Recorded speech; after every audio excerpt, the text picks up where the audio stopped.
Okay, I hope nagustuhan niyo po yung mga pinakita ko sa inyo mga kahabis at mga kalodi. At meron pa po tayo ipapakita syempre. Ayan, dito po sa ating harapan ng ating shop, dito sa stall number 14. Yan. Kung napapansin niyo, ako na lang po mag-isa rito, sarado na po kasi ang oras natin dito ay mag-aalas 10 na po ng gabi. Yan. Okay, yan ako na lang mag-isa. Now, para hindi na kayo mainip, so ito, pakita ko na ho yung mga isda natin dito sa harapan ng ating shop. Yan, ito po sila. Yan. At saka ito. Yan sila ha. Okay, dito tayo magsisimula. Yan, dito po kay Balloon Electric Blue Ram Fish. Okay. So, sa mga naghahanap po ng ganitong klaseng isda, yan, available na po dito sa ating shop. Alright. So, ang bentahan po natin dito ay 1 pair. 1 male at 1 female sa halagang 500 pesos po lamang ha. So, close up natin para mas makita nyo ha. Yan. Yan po sila ha. Ito ang mga female at ito naman po ang mga male. Ayan, dito sa kabila. Yan. Ganda nila Now, ang sukat po ay less than 1.5 inches from head to tail lamang po ha. So, mga bata-bata pa po ito. So, ang kanilang maximum size, pwede po mag times 2 ng sukat nila ngayon. So, yun po yung mga talagang breeder size po nila ha. Okay. Ito naman po yung ating tinatawag na mga juvenile na full mask BKBM Black King Balloon Molly mga kabis, mga kalodi. Ayan, yan po sila. Okay. So, ang sukat po ng ating mga BKBM na juvenile ay mahigit 1/2 inch lamang po. Okay, so mga bata pa po ito ha. Kung sino naghahanap sa inyo ng palakihin na gatong full mask na BKBM na juvenile at kayo na po mag-groom at magpapalaki, ang presyohan lamang po natin dito ay nasa 50 pesos lamang po ang bawat isa. Yan po sila ha. Alright. Ito naman po ang mga tinatawag natin mga King Balloon Mollies. Ang category po nila, maaaring cheetah, maaaring marble, mga juvenile pa po ito, mga batang-bata pa po. Kung sino rin po naghahanap sa inyo ng ganitong klaseng palakihin po na King Balloon Mollies, kung anong klaseng King Balloon Mollies po sila, comment below na lamang po. So, ang presyohan na lamang po natin dito ay nasa 3 pieces for 100 pesos po. At ang sukat lamang po nila ay mahigit 1/2 inch or less than 1/2 inch lamang po. Yan. Yan po sila ha.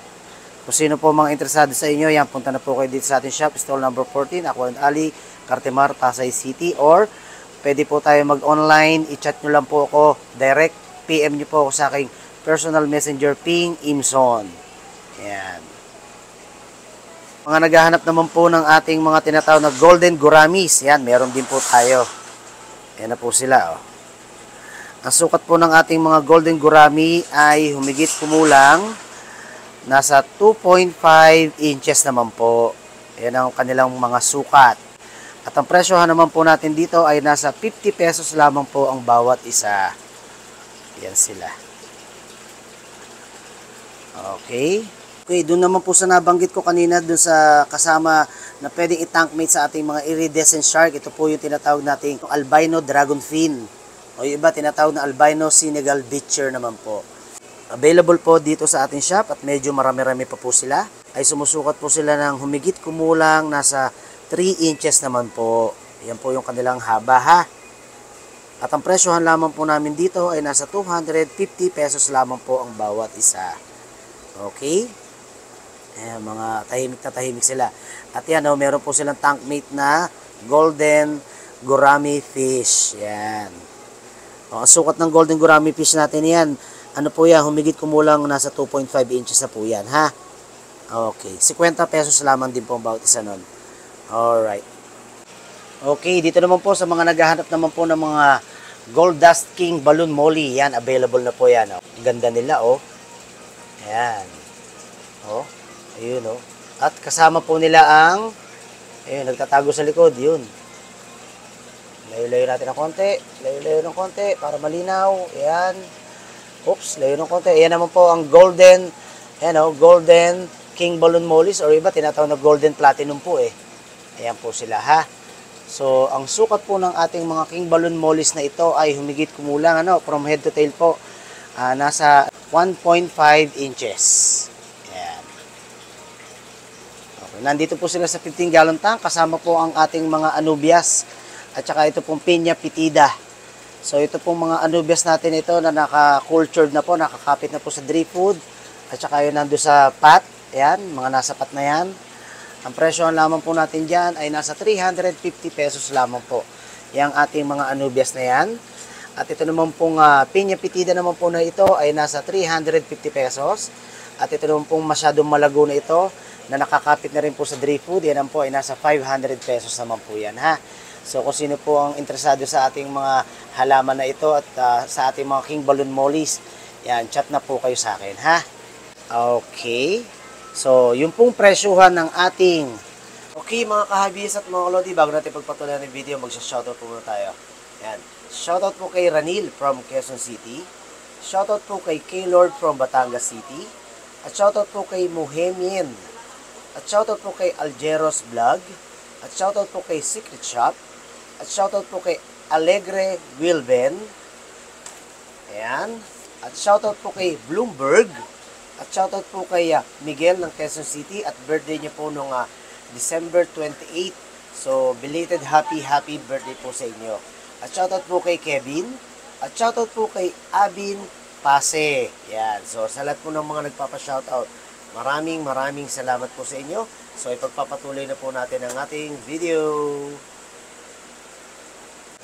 Mga King Balloon Molly na gold dust at saka po yung golden or golden platinum na yan, ang benta po namin yan in one pair, nasa 450 pesos lamang po. O, mga jubi pa po ito, ha, hindi pa po ito yung mga breeder. So, mga bata pa rin po ito para sa inyong kaalaman po. Ano ho? Ayun, yun sila.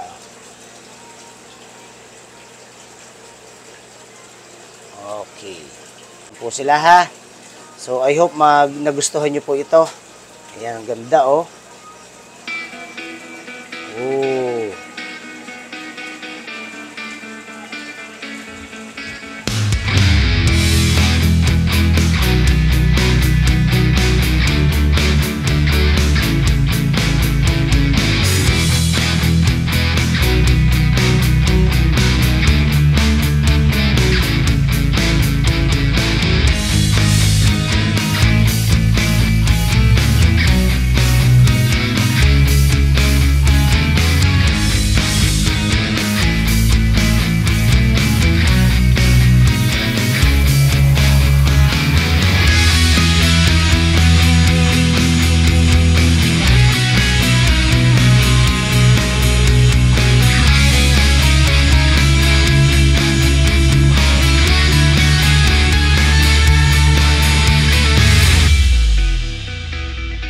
Naghahanap naman po ng mga pearl scale or tinatawag nilang ping pong goldfish. Yan, meron din po tayo rito. Ayan, mga bata pa rin po ito. At ang sukat ay humigit kumulang nasa 1.5 inches rin po. From head to tail po yun, ha, mga kabis, mga kalodi. So, ang presyohan lamang po natin dito ay nasa 50 pesos po ang bawat isa or 3 pieces for 100 pesos. Ngayon, kung maramihan naman po ang kukunin nyo, pwede pa po natin ibaba ang presyohan yan. Ha? O, tapos, available din po, ayan, mga kasama nilang mga tinatawag natin Java Fern, na naka-culture na rin po sa mga labarak. So, yan, available po yung mga Java Fern na yan, binibenta po natin yan, ha. So, ang bawat bato po niyan, o yung nakakapit na po sa racks, na may kasama na pong mga naka-cultured na po ng mga Christmas moss.